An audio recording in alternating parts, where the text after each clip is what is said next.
Bueno, familia, ¿cómo estáis? Continuamos. Ahora vamos a tener otra ponencia. Bueno, más que una ponencia, vamos a estar hablando con el autor que tenemos ahora, Javier Acuña, y vamos a hablar de una formación online que ahora os explicaremos de Aulas Pandora y hablaremos de otros temas también, no os preocupéis.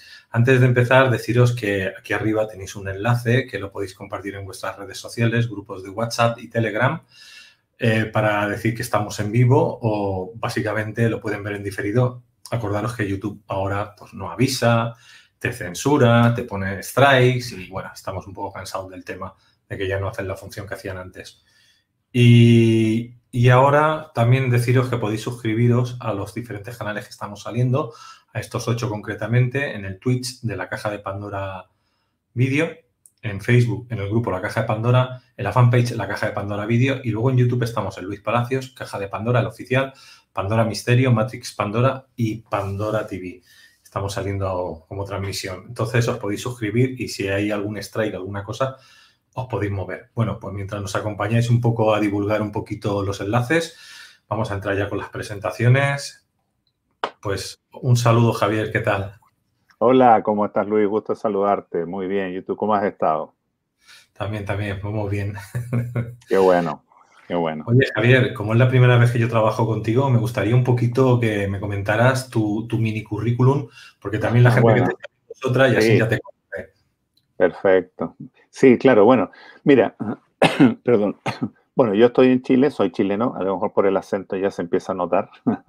Este, bueno, yo, a ver, en lo que se refiere a mi vida personal, yo he trabajado, en la industria farmacéutica, fui gerente general de 2 compañías transnacionales donde está todo el tema actual de las vacunas y todo eso. Entonces, conozco ese campo, pero es en el área laboral, en el área profesional, digamos. Pero en lo que interesa a nuestro tema, bueno, yo soy un estudioso de hace mucho tiempo de todo lo que es la cultura antigua, los filósofos clásicos. Desde hace 35 o 40 años he estado en eso, estudiando y leyendo mucho. Pero en particular en lo que se refiere a la alquimia, que es nuestro tema, ¿no es cierto? Yo tuve la suerte, yo creo que eso a veces se le puede llamar así, suerte, destino, no sé, de encontrarme acá con un alquimista. ¿Mm? Al principio, como cuando uno conoce a las personas, las va conociendo a poquito y qué sé yo, y me dije, y bueno, a ver, para resumirlo, a poco tiempo de conversar, qué sé yo, sobre temas de espiritualidad y en general de alquimia, sí, me di cuenta que él era un alquimista y bueno, le pregunté directamente, y sí, es un alquimista. Y tuve, por lo tanto, por lo que digo, la suerte de que me enseñó la alquimia. Se lo pedí de manera abierta, sin ningún tapujo, digamos. Y finalmente me aceptó como alumno. A él no le gusta hablar de discípulo porque él tampoco se considera maestro. Es de una humildad extraordinaria. No le gusta que le llamen maestro. Yo soy un alquimista nomás, dice, punto. Yo he estudiado mucho, pero no soy maestro bueno, resumiendo, yo con el pasar del tiempo y estudiando con él, Apiano León de Valiente es su nombre, me fui dando cuenta que sí, que de verdad un alquimista auténtico. Y cuando me refiero a auténtico, yo quiero ahí hacer digamos, parar un poquito para entender de qué se trata, porque la alquimia es un concepto que es conocido, mucha gente habla de ello, hay mucha información y por lo tanto que es lógico que pase, cuando hay mucha información sobre un tema, también hay desinformación, o sea, hay de todo, digamos, hay cosas que son correctas, hay cosas que no son correctas, hay cosas que son medias verdades, y por lo tanto, lo que a mí me ocurrió fue que sí, me di cuenta que era un gran alquimista, que estaba además escribiendo un libro en ese momento. Entonces, yo tuve, repito, la fortuna de poder estar durante 15 años estudiando con él, y también por esta cercanía le ayudé en la edición del libro, ¿ya? En la parte práctica, digamos. Apiano León de Valiente entonces fue la persona que a mí me introdujo en el mundo de la alquimia y con él aprendí todo lo que sé de alquimia.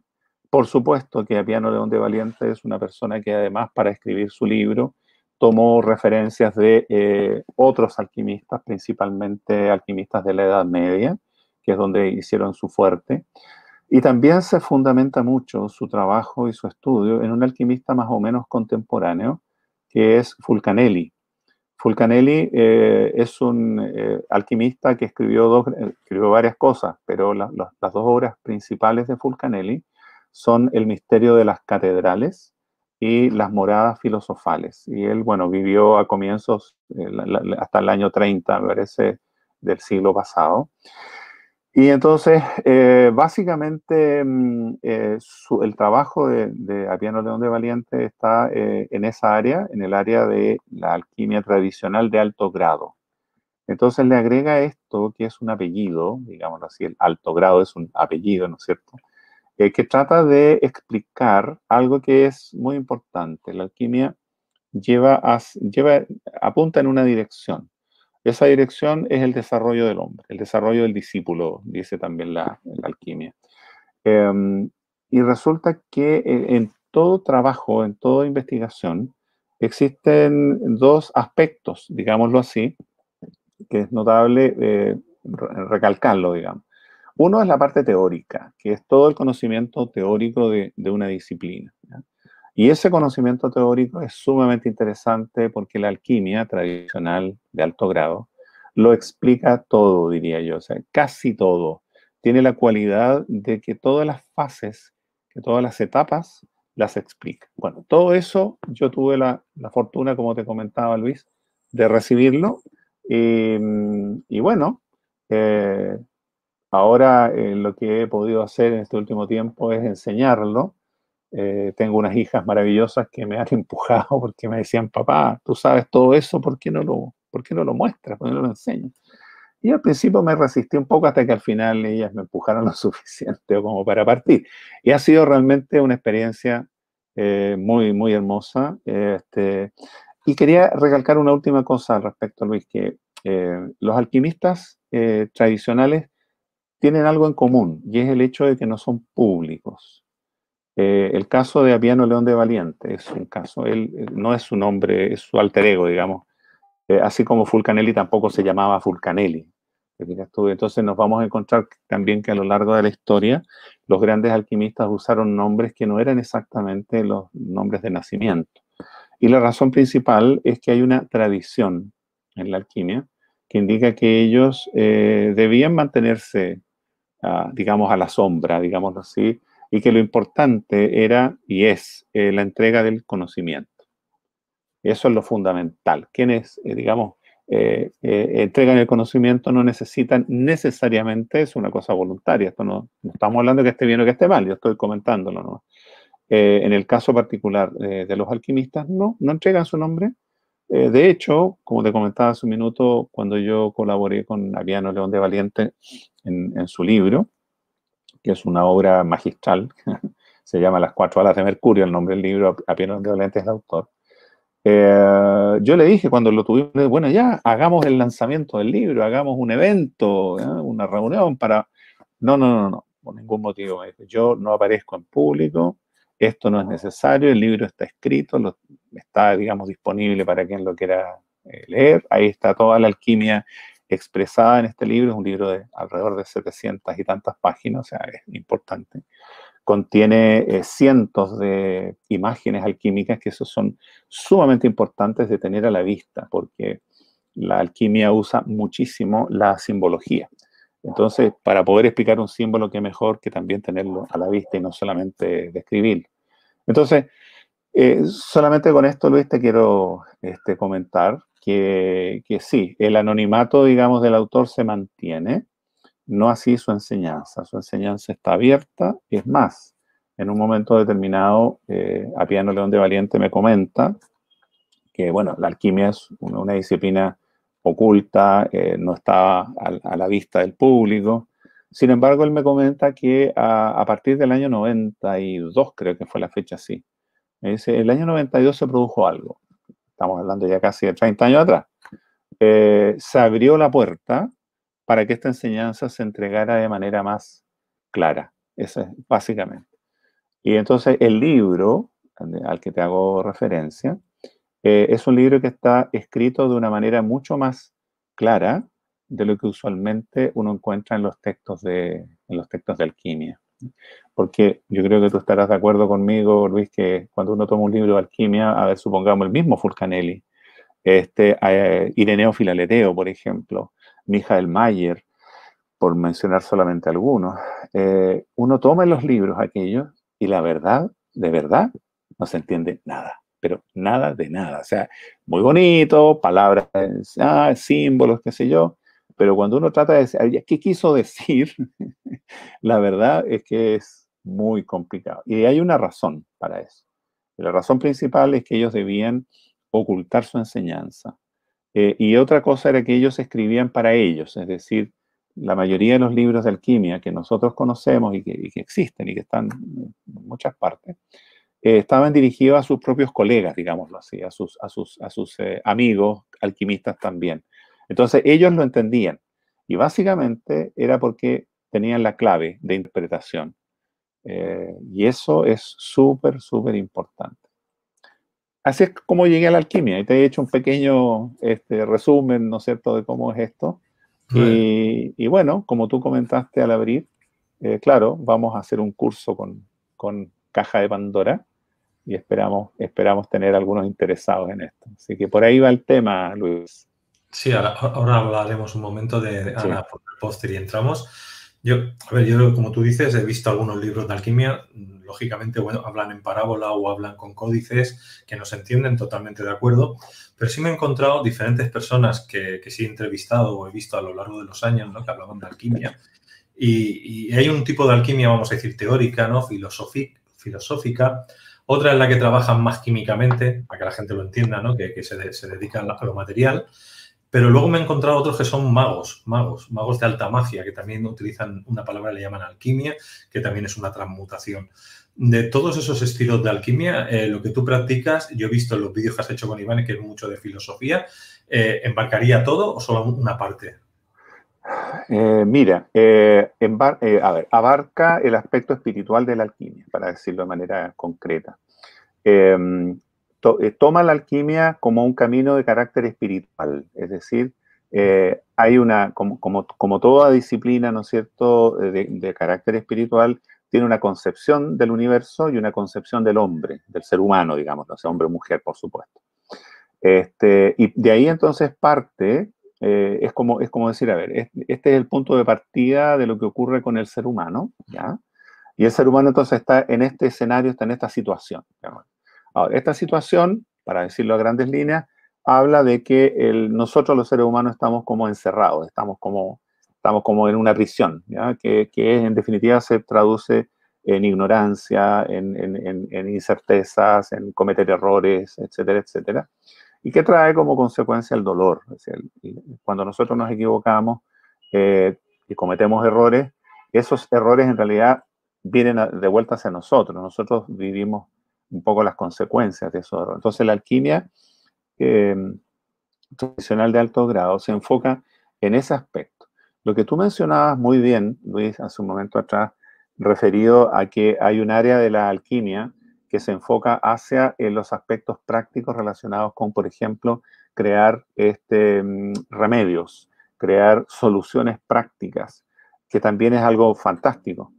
Mira, aquí hay que aclarar solamente una pequeña cosa, que efectivamente eso existe y de hecho la ciencia química y luego la ciencia farmacológica le debe a esta alquimia de que estamos hablando sus orígenes. Lo que sí entonces, lo que hacen los alquimistas tradicionales es que establecen una pequeña diferencia. Ellos dicen que existe, como en toda actividad humana, existen las opciones. Nosotros, los seres humanos, tenemos libre albedrío, por lo tanto nosotros podemos elegir, obviamente, lo que vamos a hacer. Dentro del camino de la alquimia existe la opción de elegir. Tú puedes elegir entre irte por el camino de la espiritualidad, que es lo que estábamos hablando recién, o tomar una vía que es paralela, pero se empieza a separar, ¿no es cierto?, el camino, que le dan el nombre de espagiria. ¿Ya? Y la espagiria, entonces, es una disciplina derivada de la alquimia cuyo objetivo primordial estuvo en conseguir remedios, conseguir soluciones, conseguir pócimas, etcétera, etcétera, para paliar enfermedades, para, qué sé yo, solucionar una serie de problemas relacionados con el ser humano. Incluso ahí hay una cantidad importante de anécdotas que hablan respecto de que estos espagiristas, ahora repito, para establecer la diferenciación, estos espagiristas muchas veces cuando experimentaban, porque experimentaban mucho, experimentaban con ellos mismos a veces, o sea, creaban algo, algún remedio, alguna pócima, y la verdad es que el conejillo de Indias era el mismo alquimista, y hay anécdotas que narran que varios alquimistas murieron en el intento. Es decir, probaban algo y resultó que era tóxico y ellos no lo sabían y de verdad hasta ahí llegó. Y eso, podemos decir, son como héroes de la investigación.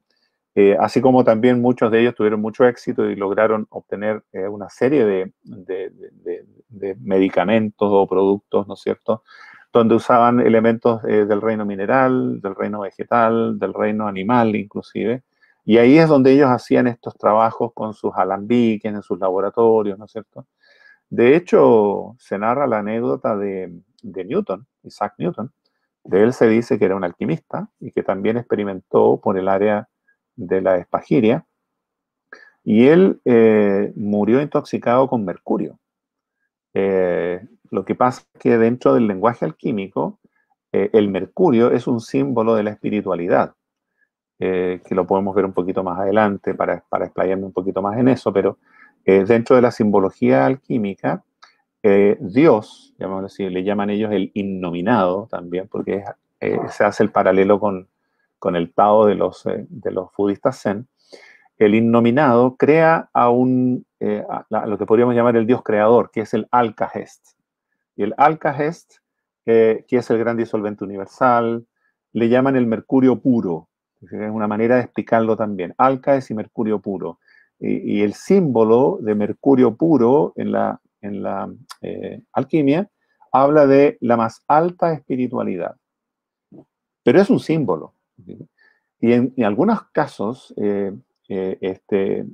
alquimistas o espagiristas que en su investigación se pudieron confundir y creyeron que se trataba del mercurio físico, que obtenemos, ¿no es cierto?, a través de la química. Y bien sabemos nosotros que el mercurio es tóxico, y si nosotros tomamos mercurio nos vamos a envenenar. Bueno, eso pasó. Así como también en la alquimia se habla del azufre, por ejemplo. El azufre, que es dentro de la simbología alquímica, es la inteligencia. En el trabajo del alquimista se produce ¿no es cierto?, una acción cuyo resultado es azufre. Pero tampoco es el azufre que uno compra en la droguería o en la farmacia. El azufre simboliza la evolución de la materia del ser humano, de nuestra materia humana, digamos, la parte caótica del ser humano, evoluciona en azufre, y este azufre representa la evolución de la inteligencia del hombre. Entonces, cuando nosotros hablamos de que el trabajo del alquimista consiste, en la primera etapa, quiero decir, consiste en formar azufre, estamos hablando que se refiere a formar esa inteligencia. Entonces, te hago estos dos ejemplos de azufre y mercurio para tratar de graficar que en verdad puede llevar a confusión. Puede llevar a confusión cuando nosotros vemos y escuchamos o leemos respecto de estos símbolos alquímicos que le dan ese nombre, azufre, mercurio, incluso luna y sol, tienen un significado en la alquimia completamente diferente al que uno tradicionalmente le da, porque el sol y la luna, por ejemplo, para la alquimia constituyen el caos, es decir, la oscuridad, lo negativo, aquello en donde estamos nosotros prisioneros, nuestra conciencia, quiero decir. No obstante, bien sabemos que el sol, ¿no es cierto?, es la fuente de la vida, es el centro de nuestro sistema solar. Las cosas buenas vienen del sol. Entonces uno dice, pero ¿cómo? ¿Qué tiene que ver el sol, ¿no es cierto?, con el caos? Bueno, repito, porque ellos tuvieron que recurrir a símbolos que de una u otra manera escondieran lo que ellos estaban diciendo. Hay que recordar que ellos, los primeros alquimistas, digamos, se desarrollaron en una condición muy adversa. Cuando los templarios traen este conocimiento una vez que regresan de las cruzadas ¿no es cierto?, en el siglo XII, cuando ellos traen para acá, digamos, este conocimiento, evidentemente que digamos, el dominio en Europa estaba dado por la Iglesia Católica, ¿no es cierto?, en ese momento, que sin entrar digamos, a descalificarla, era muy dogmática, eso nosotros lo sabemos. Entonces, todo aquello que no fuera en la línea del oficial, digamos, de las creencias espirituales y religiosas, eran castigados, no como ahora, hoy día vivimos en un paraíso, si lo miramos así. En aquella época, si tú declarabas que eras alquimista, lo más probable es que terminabas en la hoguera, o en la horca, o en la tortura. Es decir, era terrible en ese sentido. Entonces ellos estaban muy preocupados de esconder sus conocimientos. Y de esa forma usaban símbolos entonces que no tuvieran ninguna relación con lo que en definitiva significaban desde su perspectiva. ¿Te fijas? Entonces, eso es un poco también lo que estudiamos, ¿no? Justamente esto, para entender a qué se referían ellos cuando hablaban de sol, de luna, de, qué sé yo, azufre, de mercurio, etcétera, etcétera, el vitriol, la piedra bruta, la piedra filosofal, la piedra de los filósofos. Todo aquello, si tú te fijas, está escondido y se puede decir y no pasa nada. O sea, si tú no sabes qué se trata, dices la piedra de los filósofos. Ya, perfecto, no pasa nada, te fijas. Porque era su método, su manera de protegerse frente a una posible detención, qué sé yo, etcétera, etcétera. Pero eso es básicamente, Luis, el tema. Por eso te indicaba recién que lo que nosotros estudiamos entonces es ese aspecto espiritual de la alquimia. Aquel que es capaz de llevar la conciencia, nuestra conciencia, a estados vibracionales superiores y que nos permiten, por lo tanto, tener un desarrollo. Parece que tenía la cara oscura, me acabo de dar cuenta. Ahora prendí una ampolleta. Me podía haber dicho algo. Bueno, está bien. Está bien, está bien. No, si la culpa es mía. No me gusta cortar. De todas maneras, Está bien. es el audio más que la vista. Perfecto. Ya para cerrar, si quieres, ¿a cuánto se remonta la alquimia? ¿Cómo lo conocen ustedes? ¿El qué? Perdón, disculpa, no te escuché bien. Sí, la alquimia, ¿a cuánto tiempo hacia atrás se remonta? Ah, bueno, sí, eso es muy interesante. A ver, la pregunta es muy interesante y la respuesta también. A ver, se parte de la base de que la alquimia viene de Egipto. Incluso hablan los investigadores que viene del Egipto. Tú sabes que existe el Egipto dinástico y el Egipto predinástico, que viene del Egipto predinástico, es decir, la anterior a la primera dinastía con Menes, que fue el primer faraón egipcio, digamos, la primera dinastía. Entonces, de hecho, al venir de tan antiguo, digamos, estamos hablando de miles de años, este conocimiento entonces fue transmitido por sacerdotes egipcios, fue sostenido por sacerdotes egipcios y entregado, por supuesto, y quienes lo reciben para hacer esta línea, esta conexión, digamos, quienes lo reciben en el mundo oriental, más bien dicho, del Medio Oriente, fueron un grupo de, llamémosle así, se llama una secta, ¿no? Aunque la palabra no me gusta usarla porque la encuentro un poquito peyorativa, pero así es, en la secta de los sufíes o de los sufís, ¿ya? Que hasta el día de hoy existe. Esta es una secta, digamos, un grupo de personas, de musulmanes, digamos, que recibieron este conocimiento de Egipto, digamos, de sacerdotes egipcios, y lo llevaron al interior de su grupo, de su agrupación, digámoslo así. Ahora, incluso, fíjate que la misma palabra alquimia hace relación a su origen, porque el país Egipto, digamos, tú sabes que el nombre Egipto se lo pusieron los griegos. No se llamaba así. Originalmente ellos se llamaban Kem. Eran el país de Kem. Entonces la palabra alquimia viene de lo que viene del interior del país de Kem. Esa es la derivación, digamos, lingüística de la palabra árabe alquimia. Entonces, ellos mismos, sabiendo este origen, le pusieron ese nombre. Y lo que ocurrió fue que esta secta sufí, cuando viene el tiempo de las cruzadas, que nosotros ya sabemos, ¿no es cierto?, cuando parten los ejércitos cristianos, eso partió en el 1096, creo que fue la primera cruzada, hubo 8 cruzadas, y ahí entre medio entonces aparece este grupo de los pobres caballeros de Cristo, del templo del rey Salomón, ¿no? Y ellos por razones justamente de sus acciones militares durante las cruzadas, toman contacto, guerrero primero como enemigos, de los soldados musulmanes, y entre ellos estos grupos sufíes que también eran guerreros, y se producen tomas de prisioneros mutuas, digamos. Y dentro de los prisioneros templarios están aquellos que tomaron contacto más estrecho con la secta sufí. Y lo que sucedió, para hacer la historia corta, es que estos sufíes, porque acordémonos que en aquella época los tiempos eran mucho más lentos, o sea, una persona podía estar años prisionero de un grupo, ¿ya? Eran muy civilizados, entre paréntesis, ¿eh? Es decir, no destrozaban a sus enemigos, sino que los tenían prisioneros, punto. Y bueno, cuando había que matar, mataban, eso lo sabemos, pero en general, cuando caía prisionero, alguien era bien tratado, era tratado como un prisionero. Bueno, esta situación produjo una relación entre estos sufíes y un grupo de templarios que fueron capturados. Y los sufíes, entonces, en esta relación, estimaron que estos caballeros templarios eran personas nobles, desde el punto de vista humano, digamos.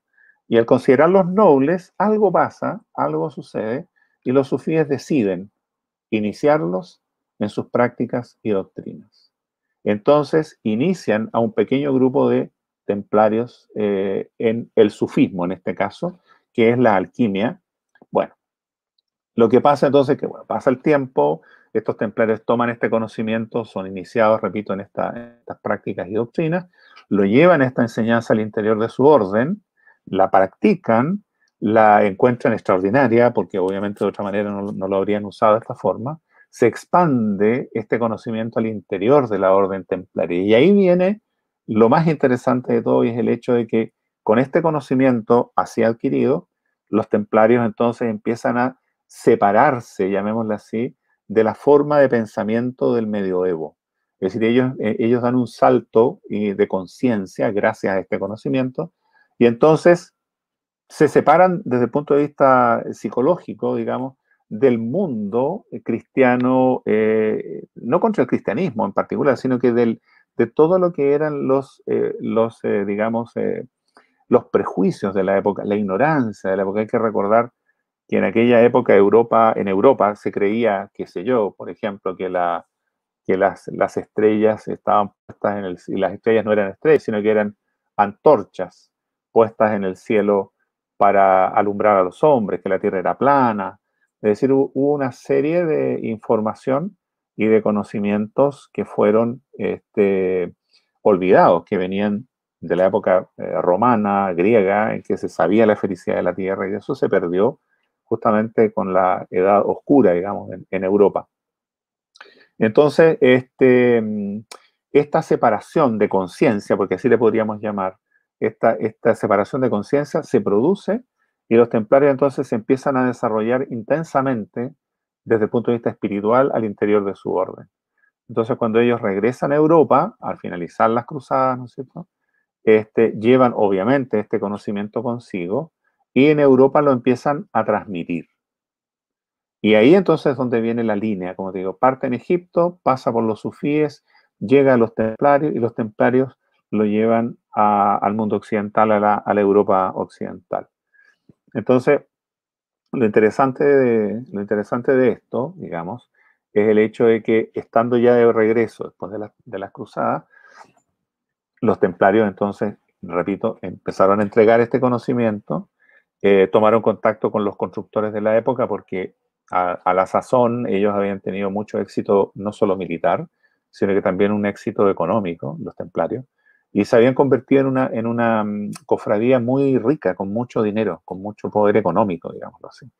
Entonces ellos, ¿qué hicieron? Regresando a Europa, seguían haciendo su actividad, seguían existiendo, digamos, como esta orden de los caballeros templarios, pobres caballeros de Cristo, y empezaron a construir sus palacios, sus castillos, qué sé yo, y para eso tuvieron que contratar a los que en aquella época eran los constructores, que eran los masones. Y establecen entonces un nexo comercial, primero con los masones, construyen, ¿no es cierto?, todo lo que tenían que construir, y se produce una muy buena relación entre los templarios y este grupo de constructores, que eran los constructores libres, como se llamaban en aquella época. Por eso se habla de los franc-masones, masones libres. Principalmente esto comienza en Francia. Y también se habla de los Freemasons en el norte de Europa, en Inglaterra, Escocia, qué sé yo. Y claro, obviamente que esto genera que estos masones traban una amistad muy estrecha y reciben a su vez de parte de los templarios este conocimiento y esta iniciación. Entonces estos masones de aquella época toman este conocimiento, lo llevan también al interior de su cofradía, que funcionaba como una cofradía, funcionaba en base a iniciaciones en el tema laboral, qué sé yo. Y entonces ellos también se desarrollan mucho, al punto que las obras posteriores, digamos, si ustedes recuerdan, empieza a evolucionar también la arquitectura. Ellos, que eran los constructores, obviamente estaban a la cabeza de esta evolución de la arquitectura y pasamos de la típica, digamos, cuando hablamos de las catedrales, por ejemplo, de las típicas estilo románico, pasamos al estilo, se me olvida el nombre, de las catedrales góticas, al estilo gótico. ¿Ah? Y ahí en el estilo gótico hay una evolución extraordinaria, cambia toda la idea, son mucho más luminosas, las catedrales tienen ventanales, las paredes son más angostas, hacen digamos, unas construcciones donde el techo estaba muy alto. Cuando uno mira una catedral gótica, se para en el medio y mira para arriba, uno dice, caramba, ¿cómo lo pudieron hacer? Sobre todo en esa época, sin conocimientos, los conocimientos que hay hoy día, quiero decir. Bueno, el hecho en definitiva es que su desarrollo fue muy potente también. O sea, se produce al interior de la masonería en aquella época el mismo impulso que anteriormente se había producido al interior de la orden templaria. Y en paralelo, los templarios también empiezan a iniciar dentro de sus prácticas y doctrinas también a otras personas que, sin ser templarios y sin ser masones, también eran personas de mucha nobleza y enseñan esto a grupos de personas. Y estas personas, a su vez, también practicándolo, crecen mucho interiormente, espiritualmente, como seres humanos, etc. Y ahí es donde nace la alquimia propiamente tal. Repito que no eran ni masones ni eran templarios, pero tienen en común este conocimiento. ¿Te fijas? Y por lo tanto, entonces, estos templarios desarrollan este trabajo de una manera sumamente, quiero decirlo, estos alquimistas desarrollan este conocimiento de una manera sumamente aplicada, con mucha dedicación, con mucha seriedad, y empiezan a aparecer textos alquímicos que son muchos de los cuales hoy día han llegado a nuestras manos y son difíciles de entender, eso me refería. Y claro, ellos entonces establecen este caminar a través de esta ciencia, nueva disciplina que es la alquimia. ¿Ya? Eso es básicamente, Luis. No sé si estás aquí o... Bueno, pero puedo continuar con una cosa que es muy interesante y que es la siguiente. A ver, dentro del conocimiento alquímico, propiamente tal, como decíamos delante, la alquimia lo explica todo. Es una cualidad que tiene que es muy interesante la alquimia. Lo explica todo. Es una cualidad que a mí por lo menos me gusta mucho. Explica todos los procesos, a eso me refiero. Todos los procesos que van dentro de uno, porque toda la explicación, toda la enseñanza que se entrega a través de la alquimia es algo que ocurre dentro del ser humano. Es un detalle muy importante. Pasa dentro de nosotros. Y eso es relevante, porque si pasa dentro de nosotros, que está explicando nuestros propios procesos internos. Entonces, como decía recién, por un lado está todo lo que es el conocimiento, llamémosle intelectual, de la alquimia propiamente tal, pero también hay un elemento adicional, que no lo he mencionado todavía, y se trata de que aparte, además de este conocimiento, lo que hace la alquimia es entregar un secreto que lo tienen guardado y que lo trajeron los templarios desde el Medio Oriente y lo entregaron a su vez cuando tuvieron que iniciar tanto a los masones como a los llamados alquimistas, que se conoce con el nombre de la palabra perdida. La palabra perdida, que también se le conoce como solve et coagula, es una fórmula, es una práctica en definitiva, que recibieron los templarios por parte de los sufíes y los sufíes a su vez de quienes le enseñaron a ellos. Y es un ejercicio, es un trabajo interno que hacemos las personas, cuya función principal consiste en llevar la teoría a la práctica. Por eso se llama la palabra perdida, ¿no? Una forma simbólica de decirlo. O también solve et coagula. Y este trabajo es un trabajo personal, individual, que se entrega, se realiza. Yo tuve la suerte de recibirlo de parte de Piano León de Valiente. Y en este curso del que estamos conversando, nosotros lo entregamos promediando el curso. Más o menos son 10 clases, ¿no es cierto? La clase número 6 se entrega esta práctica porque es imprescindible disponer de ella si uno quiere hacer realmente un camino espiritual como corresponde, digamos, no solamente quedarnos en los conocimientos de carácter teórico, sino que también llevarlo a la práctica, básicamente. Y este ejercicio, quiero decir, viene absolutamente inalterado desde la época de los templarios, es decir, desde que llega, digamos, a Europa, y lo trajeron los templarios, han pasado más o menos ya 700 años, no sé. Bueno, ese ejercicio está disponible y está inalterado, y nosotros tenemos yo diría que privilegio de poderlo entregar a nuestros alumnos. Y esto es algo que se desarrolla, es un trabajo, se explica en qué consiste, obviamente, tiene todo un fundamento, pero básicamente consiste en que es un trabajo que permite abrir las puertas de, llamémosle, la ignorancia, no sé cómo llamarle para que no suene peyorativo tampoco, porque estamos todos en la ignorancia, quiero decir, pero que abre las puertas a la libertad humana, llamémoslo de una manera que es correcta también. Entonces, si lo vamos a mí me gusta usar la analogía de que nosotros estamos como encerrados en una cárcel, digamos, es decir, la cárcel viene a ser como el caos, ¿no es cierto?, que nos tiene prisioneros, ¿no? No podemos expresarnos. Recuerden que filósofos como Sócrates se lo decía a sus discípulos cuando les decía, dioses sois y lo habéis olvidado. Le estaba diciendo a sus discípulos que somos en esencia seres absolutamente espirituales, pero que por alguna razón lo olvidamos. La alquimia explica por qué lo olvidamos, por qué pasó, qué sucedió. Y también explica cómo ese puede ser un camino de vuelta también. Es decir, olvidamos nuestro origen y por lo tanto caemos en la ignorancia, caemos en la brutalidad. Digamos. Todas las brutalidades humanas que existen son producto de la ignorancia. No hay nada que escape a esa descripción. Pero así también, cada uno de los seres humanos somos dioses en potencia. Somos Dios caminando sobre la tierra, digámoslo así, en palabras que suenan altisonantes, pero son reales. Cada uno de los seres humanos, cada uno de nosotros, es un Dios en potencia. Y lo que hace la alquimia entonces es, a través de este trabajo, que repito, una combinación entre conocimientos intelectuales más una práctica, constituye lo que es un trabajo auténtico y real dentro del ser humano. Y eso forma parte del curso que vamos a entregar también. No sé qué te parece, Luis. Te habías ido por un momento, pensé que algo había pasado. No, es que ha pasado, se me ha apagado, o sea, se me ha quitado la cobertura totalmente, he reiniciado el ordenador, se me ha puesto hasta actualizaciones, estaba alucinando. He vuelto a entrar, decía, no sé qué está pasando, pero se ve que estamos hablando de algo que quieren que yo no entre.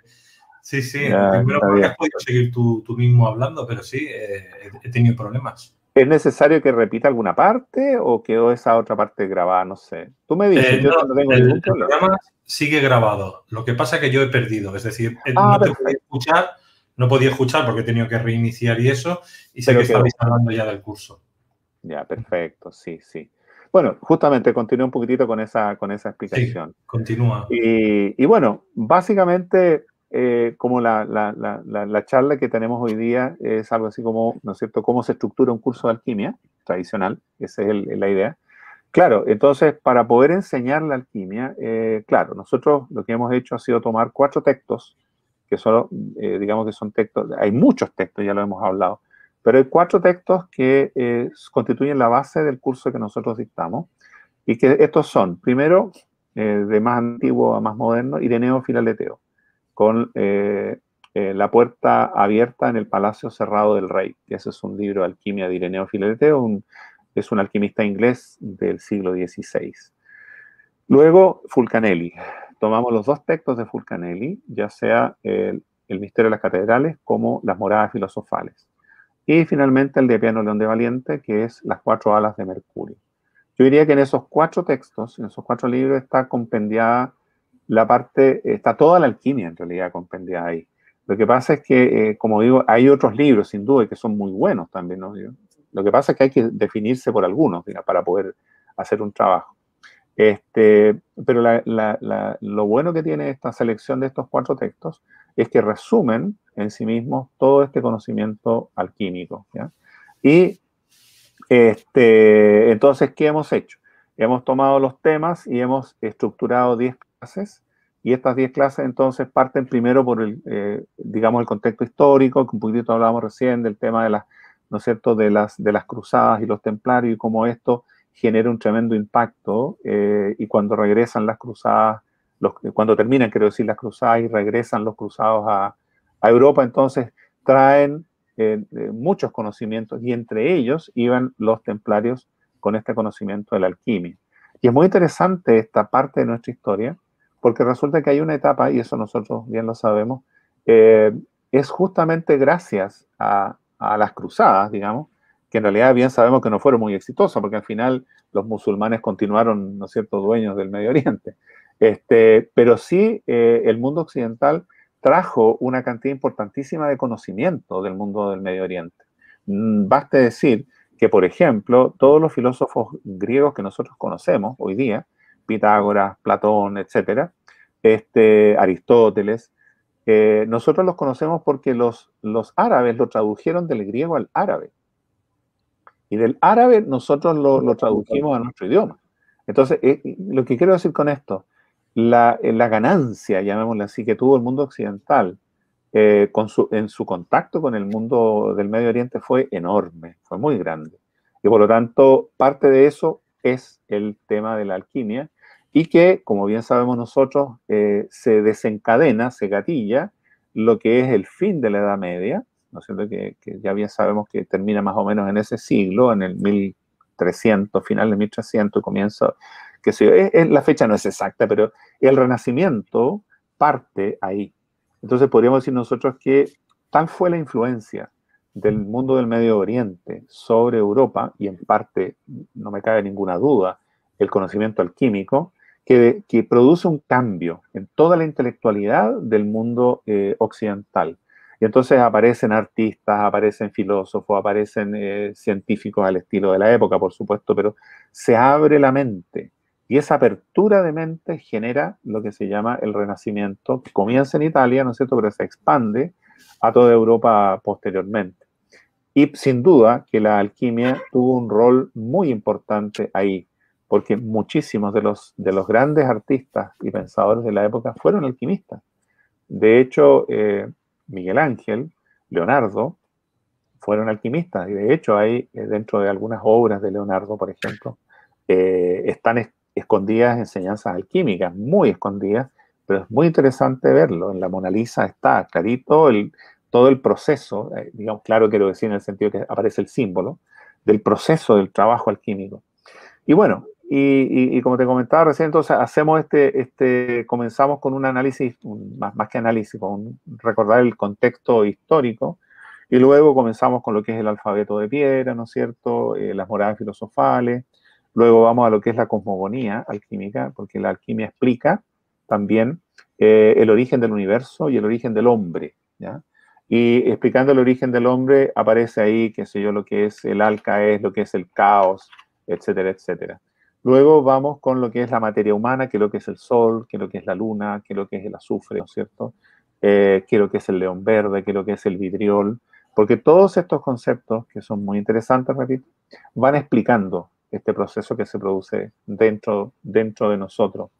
Hablamos también de las vírgenes negras, los misterios de Ceres, ¿no es cierto?, los misterios de Cibeles y de la Virgen María, que son muy interesantes y que están ahí también. Hablamos también, tocamos la tabla esmeraldina, ¿no es cierto?, que es la enseñanza de Hermes Trismegistos, ¿ya? Y bueno, seguimos avanzando, la rueda microcósmica, todas las imágenes que lo representan, ¿ya? Y a partir, como les comentaba recién, a partir de la clase número 6, de las 10 por la que está estructurado el curso, se le enseña a nuestros alumnos la palabra perdida. Se le enseña el solve et coagula. Y se enseña a partir de la clase número 6 porque estimamos que es necesario que se conozcan bien los fundamentos. Para eso están las 5 primeras clases, digámoslo así, ¿ya? Entonces, al conocer los fundamentos, el ejercicio, el trabajo, se puede hacer de una manera evidentemente mucho mejor. Y la idea es comprender. Sin duda que hay, a ver, cada vez que uno enseña o aprende o lee algo, hay un aspecto dogmático, llamémoslo así, cuando las cosas son así. Esto es así, no es asá, quiero decir. Pero la alquimia intenta ser lo menos dogmática posible. ¿Qué significa esto? Que las cosas que enseña trata de fundamentarlas, ¿ya? No es solamente porque así está dicho, sino que esto es así porque ocurre esto, esto, esto. Y por lo tanto, el ejercicio, propiamente tal que hemos hablado, este ejercicio tiene un fundamento filosófico también y espiritual, sin ninguna duda. Y eso también se explica. Y por eso se enseña el ejercicio propiamente tal a partir de la clase número 6. Y luego se sigue realizando, ¿ya? Bueno, luego hablamos de las 5 bodas alquímicas, ¿no es cierto? Todo lo que sucede en las distintas imágenes alquímicas, la explicación del solve coagula, como dije recién, que es muy importante. Entonces, de hecho, nosotros, como les comentaba, ya vamos, acá en Chile, quiero decir, ya vamos en la tercera versión de este mismo curso. La cuarta va a ser con ustedes, justamente. Como dice ahí, el tema básicamente consiste en que partimos en esa clase, que es la número 1, y van a ser 10 clases sucesivas, una vez a la semana. Si ustedes, los que están escuchando, quisieran un poquitito más de información, yo les sugiero que ingresen a nuestro Instagram, que es Alquimia Tradicional, y entrando ahí van a poder ver algunas cosas que son muy interesantes relacionadas justamente con algunas charlas que yo he podido dar y que han quedado grabadas ahí, y que les permite a ustedes entonces conocer un poquito más de qué es lo que estamos haciendo y por qué lo estamos haciendo. También hay algunos testimonios de alumnos que hicieron el curso que también puede ser interesante para ustedes conocerlo. Y eso, en definitiva, es lo que estamos realizando. Y nuestro interés entonces es, entregando este conocimiento, que quede en manos de quien lo toma, ¿no es cierto?, lo practique y lleve adelante un trabajo que es un trabajo interior, un trabajo personal.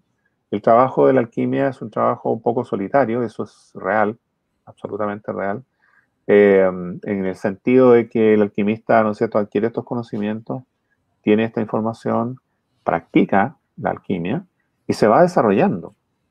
Es un camino que comienza ahí, pero que son pasos que se siguen dando y que van a tener un resultado efectivo, real, dentro de cada uno de nosotros. Por supuesto que todo esto dependerá de cada cual, es decir, aquí existe, ya lo sabemos, absolutamente libertad, libre albedrío, quiero decir, y ustedes al hacer el curso podrán aplicar o no, pero eso, la sugerencia nuestra es que por favor háganlo, porque en realidad es un camino muy especial, muy, muy interesante, de mucha efectividad, quiero decir. Y es un camino, repito, de desarrollo individual, desarrollo personal, que rinde frutos maravillosos, sobre todo en esta época, que es una época tan especial, una época de muchas dudas, de muchos temores, de tema de la pandemia, qué sé yo, etcétera, etcétera. Y que, claro, nos pone en una situación a muchas personas de temor, de miedo, qué va a pasar, qué va a suceder, no tenemos claro el futuro, y eso es cierto, es verdad que no lo tenemos muy claro. Pero el mensaje de la alquimia, en esto en particular, es que el desarrollo individual es muy importante, sobre todo en épocas de crisis. Cuando todo está bien, cuando todo marcha fantástico, a veces no tendemos a hacernos muchas preguntas, pero fíjense que nosotros cuando vivimos épocas difíciles, tenemos una tendencia normal, natural y muy humana de buscar respuestas, ¿no? Y la alquimia, créanme, es una respuesta. Y es una respuesta de un desarrollo interior muy, muy potente. Así es que eso es básicamente, estimado Luis. No sé si te gustaría tocar otro tema, qué sé yo. Ahí está la imagen. Sí. Primero quiero completar un poquito para la gente que nos está siguiendo a través de audio. Entráis en aulaspandora.com y una vez allí vais a autor y en este caso pues directamente Javier Acuña y ahí encontraréis esta información. Los que estáis en otras plataformas, en la cajita de comentarios, en el botón de ver más hacia abajo, hoy estamos en directo en YouTube, estamos también en directo en Facebook y en Twitch, mañana lo repongo en Lo Veo Televisión, en iVoox y en otras plataformas. Lo digo porque siempre en la cajita de información está el enlace directamente. Pues clican ahí y entran directamente a esta pantalla. Aquí como estáis viendo aquí, pues tenéis la información, ¿no?, de las fechas, un poquito lo que os dicen, cupo limitado, ¿no? Se hace por Zoom.